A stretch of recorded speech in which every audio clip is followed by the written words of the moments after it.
So the next unit that we're going to be looking at is going to be dealing with atomic structures, and specifically the electrons that are in the atom. And so if you remember back to chemistry, we have this model of the atom where we have a nucleus which has all of our protons and neutrons in it.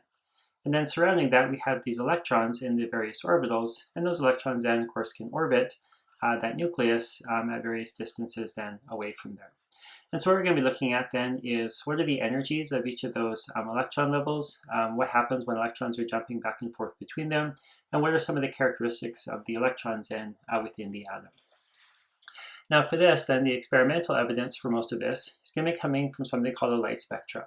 And for these ones, we can have either emission or absorption spectrum. They tell us the same thing, but just in a slightly different way. The first one that we'll look at, though, is a continuous spectrum. Now, this is going to just provide a baseline from which we'll compare then the results for the emission and the bright line spectrum. So a continuous spectrum, and we looked at this actually already in the light unit. This is when we take light and we pass it through a prism, and then we create then that rainbow effect. So the first thing to keep in mind is white light has all the frequencies in it, or at least all the frequencies in the visible range. And so what we have is we have this light shine, just an incandescent bulb. All the frequencies of light in that visible range are coming towards the prism. And then because the refraction or the refractive index for each of the different wavelengths of light is a little bit different, we get that light spreading out then into all the colors of the rainbow. And so we have then this full light spectrum here, because all of the wavelengths of light enter the prism. All of those wavelengths will also exit the prism, and they'll form that rainbow effect then because they all have slightly different indices of refraction. And so that's going to be the baseline that we have for which then we can come up with observations for both the emission and the bright line spectrum. Now the first one then, this emission or this bright line spectrum, what we're going to get is we're going to get a spectrum that basically overlaps this one here, except we have only basically certain bright lines here. Now those are going to show up in the same place that they do on this continuous spectrum. It's just like we basically blocked out sections of this one and then only had a couple bright lines there. And so that's why it's called the bright line spectrum. And so what we're going to have here is we have this excited gas. Now an excited gas would be similar to a fluorescent tube. And so in a fluorescent tube, you just basically shoot electrons or an electron current basically through a gas, and that excites it basically. It sends some of those electrons from these lower energy levels to higher energy levels. And then when they fall back down to those ground state ones or the lower energy ones, they emit light. And so when you get an excited gas, again, just like a glowing fluorescent tube like you have in a lot of your lights, it turns out that only certain frequencies are coming from here. And so if you have basically just a single gas like a hydrogen or helium or something like that, you're only going to get specific frequencies coming out of that. And so what happens when it goes through the prism, those frequencies get refracted the same way as they did up here, but only those frequencies are getting refracted. And so you only get those ones showing up over here. And all of the other types of light, all these black spaces here, are light that was just never produced then by this excited gas. And so if you use different gases, you'll get different frequencies showing up here. And so you can use this actually as a bit of a fingerprint to identify specific types of gases. The absorption, or the dark line spectrum, shows us the same information as the emission spectrum does, but just does it in a different way. So here what we're going to do is we're going to take our white light.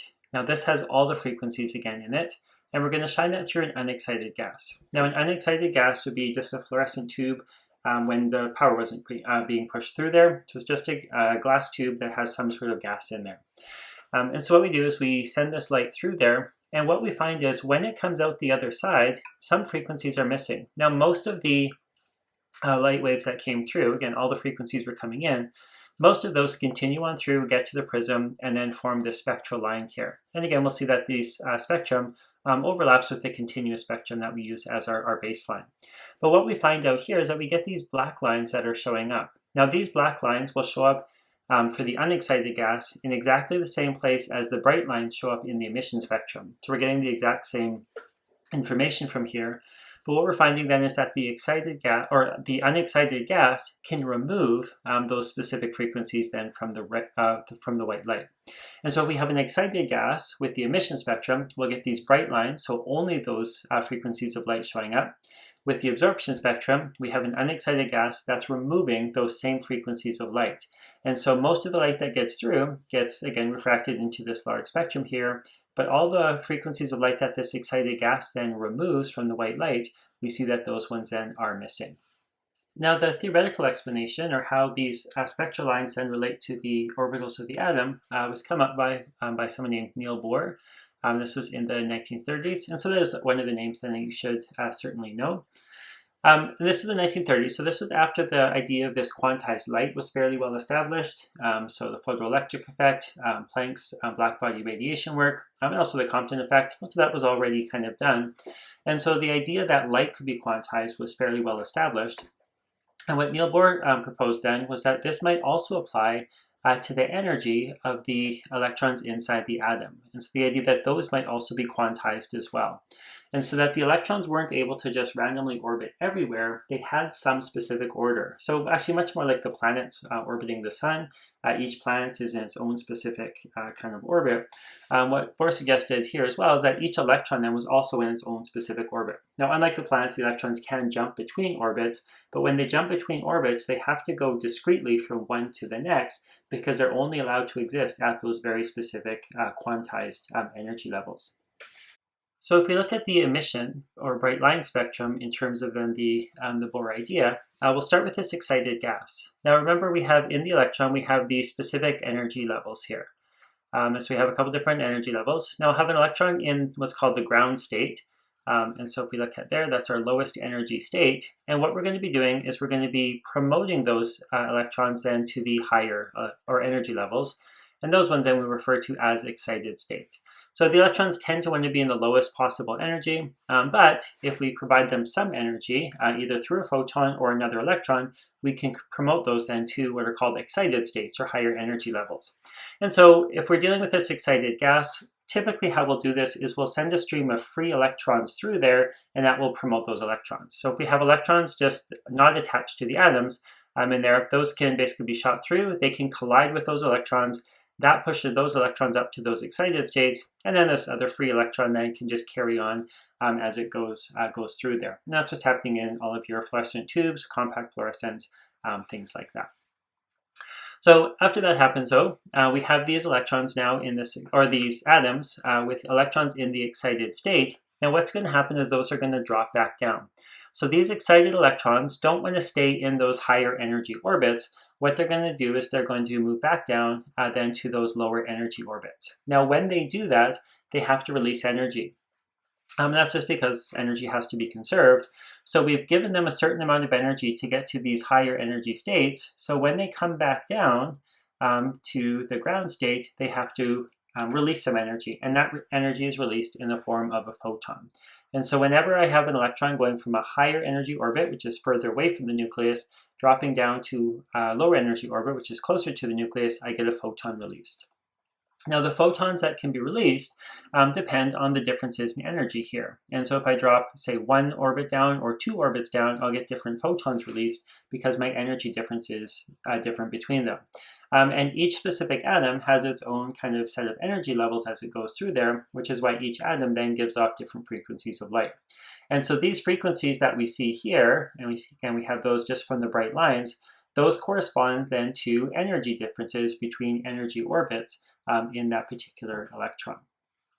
Now for our dark line spectrum, we have now the absorption of electron rather than the emission here. And so in our unexcited gas, most of our electrons are in this ground state here. And so they're not in those excited states, they're just sitting in the ground state. That's the unexcited gas. And so then we send this white light. Now with this white light, we have all frequencies of light coming through.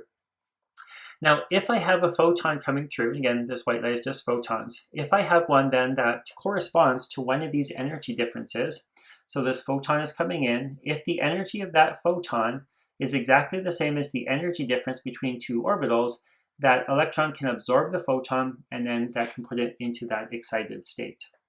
Now that photon has to have exactly the same energy as the difference between those energy orbits. If that's possible, it will be absorbed.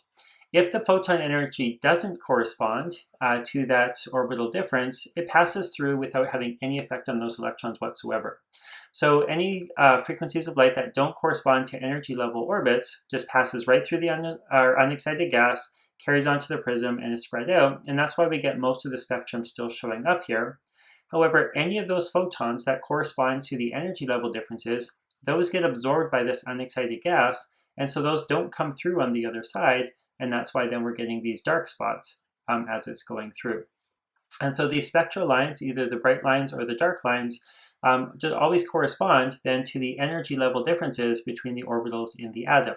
And so we can use that. If we can measure those spectral lines, we can then come up with and measure what are the energy level differences then between different orbitals in a particular atom.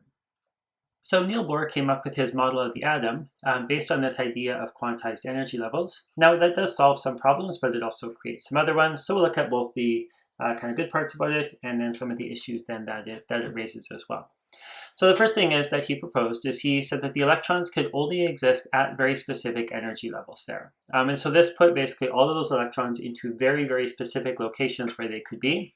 And these energies do correspond to a distance. Now that's important because that means that not only is the energy quantized, but the position is also quantized. And so they can be at specific energies, but because those energies correspond to distances from the nucleus, then we also have then position then being quantized. And so we have just that at the bottom here. This does mean that both energy and position then are being quantized. Now in terms of how the distance corresponds to energy, the further the electron is from the nucleus, the higher the energy, its orbit. And so your ground state is closest to the nucleus, and then your excited states are further away from the nucleus. Now the electrons are able to move between energy levels by either absorbing a photon, then they can jump up to a higher energy level, or they can drop down to a lower energy level by releasing then a photon. Now one thing to keep in mind, this has to be a single photon. And so you can't take two low energy photons, grab both of them, and then jump up to a higher energy orbit. It's either absorbing one photon to jump to the orbit or not absorbing the photon at all. So it is kind of an all or nothing sort of affair with those ones there, and only single photons then at a time. Now electrons can move between non-consecutive energy levels. So I could jump, say, from the ground level to the 5th energy level, or I could drop down from 5th to 3rd or 3rd to 1st. And so we can do that. But here's one of the problems then that comes in with this idea of energy and position being quantized. The electrons are at no time able to exist then in that space between energy levels. So the electron can be, say, in that 1st energy level and then can suddenly appear in the 3rd energy level, but at no time can it be in that space then between those. It can only exist in those very specific energy levels because it can only have those energies. Now this is a big problem because particles just don't do that. Particles, when you move, if you say move from one end of the room to the other, you are at all spaces at some point in all of the points between there because you kind of move through all of those spaces as you move from one position to the other. These electrons in the orbitals appear to be just jumping from one point to another without ever having existed in the space between. And that is something that's really difficult with this one here, or kind of a big question that this raises, is how could particles possibly do that? Because particles that we really deal with don't behave like that. Now Planck had a similar issue, if you remember back to the black body radiation. Planck's idea was then that the energy of light is quantized, but if you remember, the light is produced by accelerating charged particles, and so if the light energy is quantized, then the motion of those particles also had to be quantized. And that was still then an issue with the Bohr model and with the Planck model there. And so in both cases there, you had particles that seemed to be behaving in a way that particles shouldn't behave. Now the other thing with this one here, an electron can take several jumps. So you could go from the 5th to the 4th to the 3rd to the 1st. So you could do something like that. But each time it does that, it's a very separate jump there. And so every jump releases a single photon. You may not absorb or release multiple photons in a single jump ever. Now the third one here, this is another problem with this model. And this one here is that the electrons don't emit light as they move in those allowed energy orbits. Now Bohr had no explanation for why they didn't, but this has to be true if you're going to have stable atoms. So if we look at kind of why this is, let's look at this diagram here. If you have an electron that's orbiting the atom, that electron has to be accelerating. So even if it's going at a constant speed, it's changing direction. And so remember, circular motion is always accelerated motion. So if I have an electron that's circling the nucleus, it has to be an accelerating particle. And electrons have a charge, so this is an accelerating charged particle. And if you remember, accelerating charged particles always release EMR, or light. And so we would expect then this electron to be emitting light as it's accelerating then around the nucleus. Now, if it's emitting light, it's losing energy, and if it's losing energy, then that orbit should become smaller and smaller and smaller, and eventually all those electrons should spiral into the nucleus, which then wouldn't be a stable system.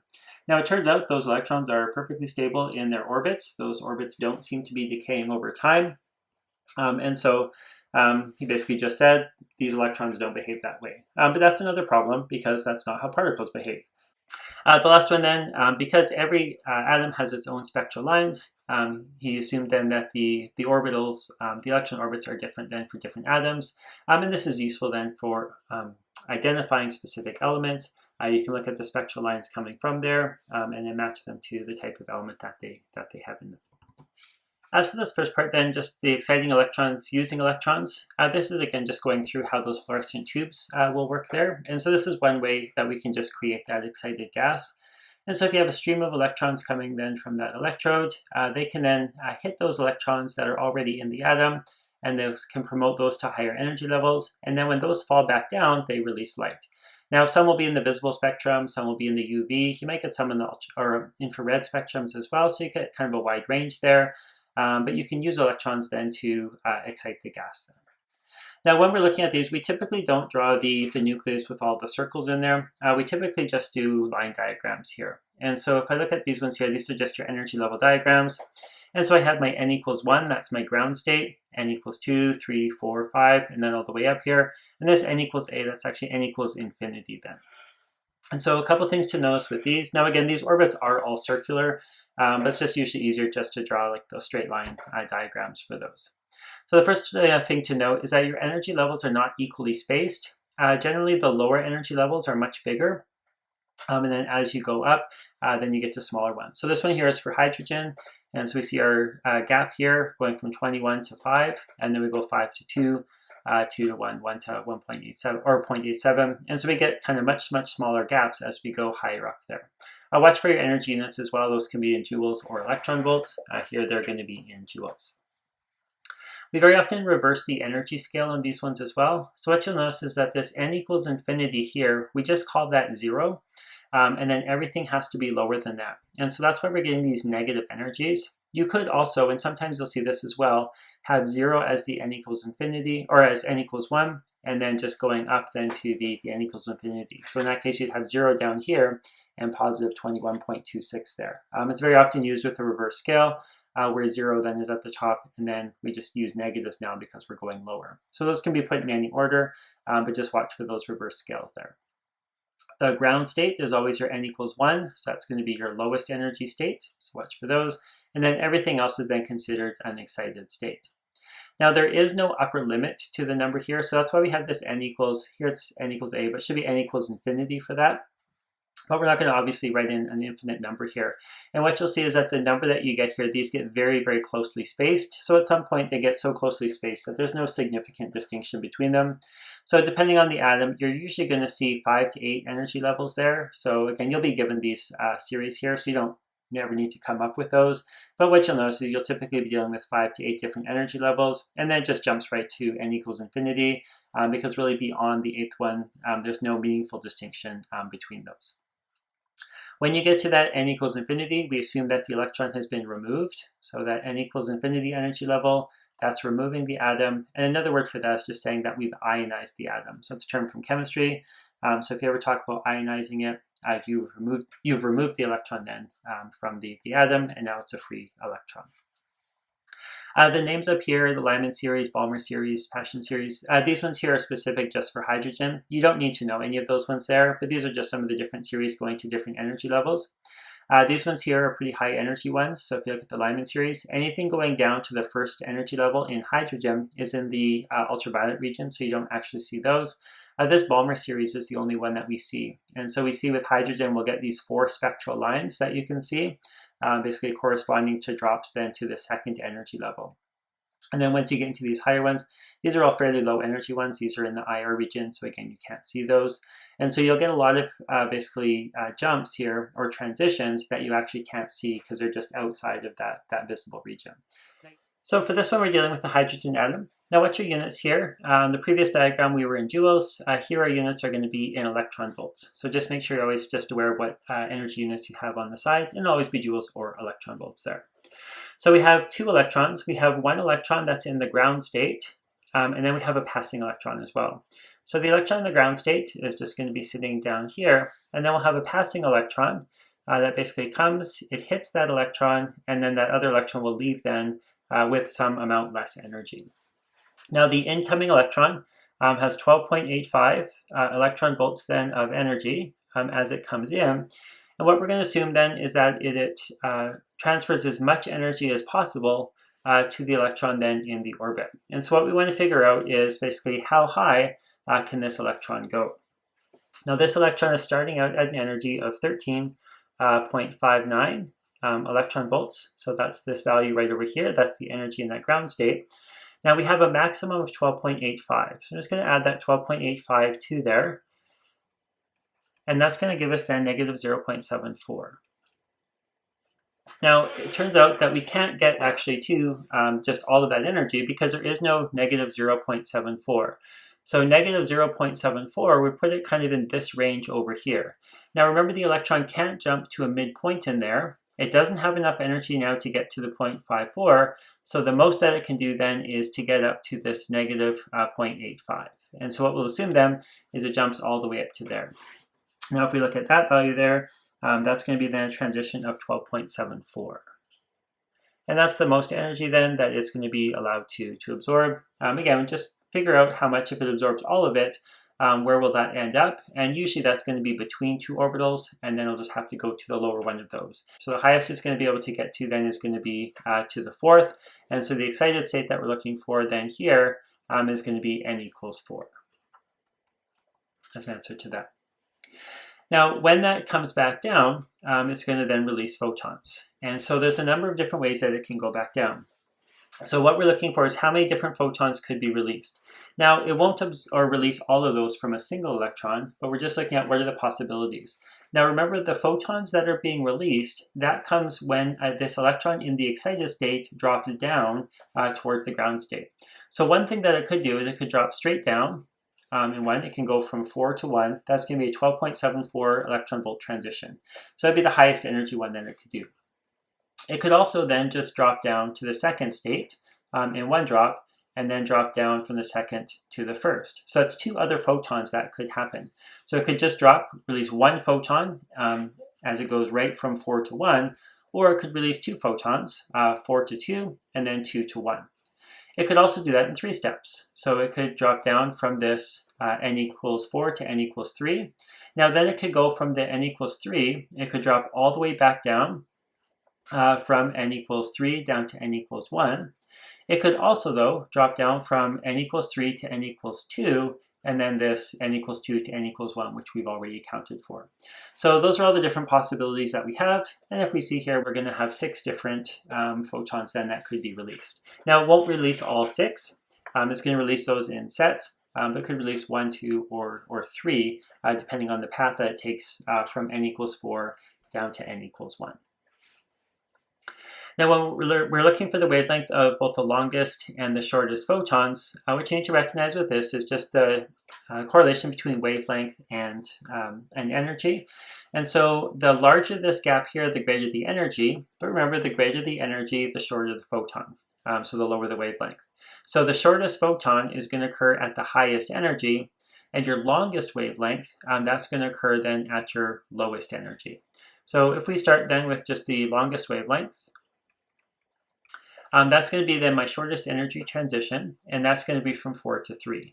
And so if we look at that transition, 4 to 3, that's just going to be the 2 closest spectral lines there. We can find the energy of that, and once we know the energy of that, then we can go to the wavelength.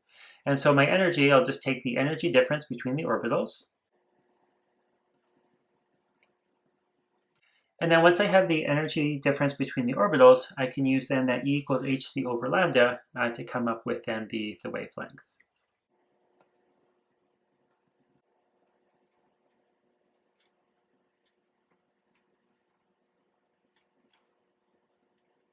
And from there, I get 1.9 times 10 to the negative 6 meters. If you change that to nanometers, what you'll see is you're at 1881, which is then going to be well inside that IR region of the spectrum. Again, much higher than the 700, which would be then the end of the visible spectrum going into the RI region. And then we can do the same thing for the shortest wavelength. Now our shortest wavelength is going to be our largest transition, so that's going to be from 4 to 1. And again, we just need the energy. Now we already have the energy for that. We found that at 1274. So my energy there is going to be 12.74 electron volts. And then we can do the same thing as we did before. We can take the wavelength equals hc over E, and then find the wavelength then for that particular transition.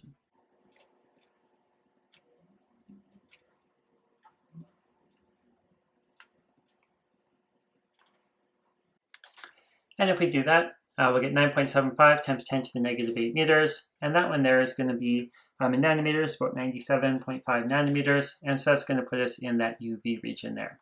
And what you will see then for hydrogen atoms, if you're going down all the way to the first energy level, you'll typically be in the UV region.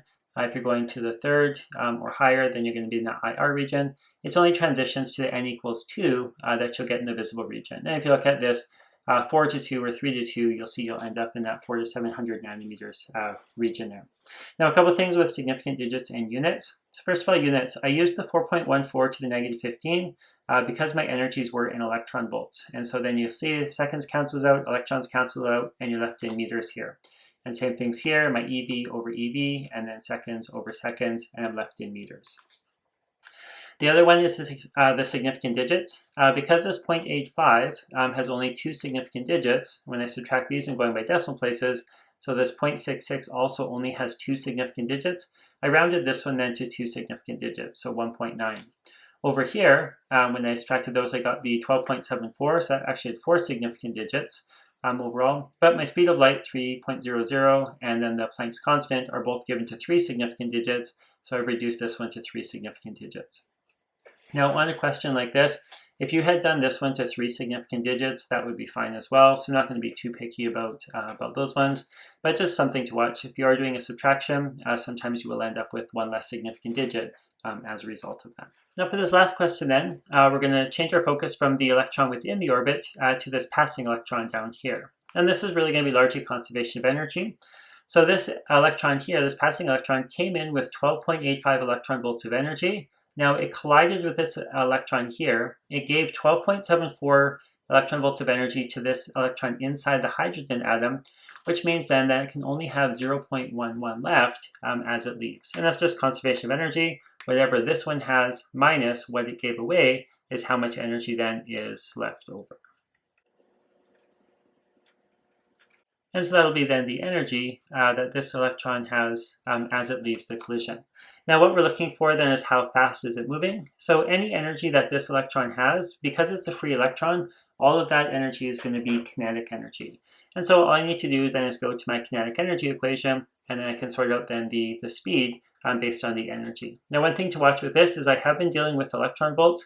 Whenever you use that EK equation, because you're going to meters and seconds, you are going to have to always change that to joules. But as long as you remember to change that to joules, then it's just the kinetic energy equation as we've always done.